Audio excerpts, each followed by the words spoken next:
বন্ধুরা আমার কথা শুনে এই কফি একবার এইভাবে ব্যবহার করে দেখো।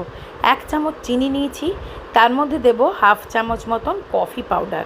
বন্ধুরা কফি হচ্ছে অল স্কিন টাইপ। কফি আমাদের স্কিনকে এক্সফোলিয়েট করার সাথে সাথে স্কিনের ট্যান দূর করে, ইনস্ট্যান্ট একটা গ্লো প্রোভাইড করে। তো দেখো নিলাম আমি হাফ চামচ মতন কফি পাউডার আর 1 চামচ মতন চিনি।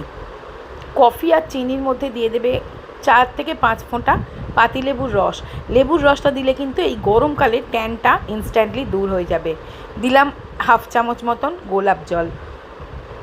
গোলাপ জল আমাদের স্কিনকে সুদিং রাখে, গরমে সানট্যান দূর করে এবং যে কোনো ইরাপশনের হাত থেকে বাঁচায়। এই স্ক্রাবার দিয়ে হালকা হাতে স্ক্রাবিং করে মুখটা ধুয়ে ফেলবে। বন্ধুরা এটা হচ্ছে আগারোর হেয়ার ড্রায়ার কাম ভলিউমাইজার। এটা দিয়ে তোমরা চুলটা শুকিয়ে নিতে পারবে, সাথে সাথে চুলটা কিন্তু অনেকটা স্টাইলও করে নিতে পারবে, কোনো রকম ড্যামেজ ছাড়াই চুল স্টাইল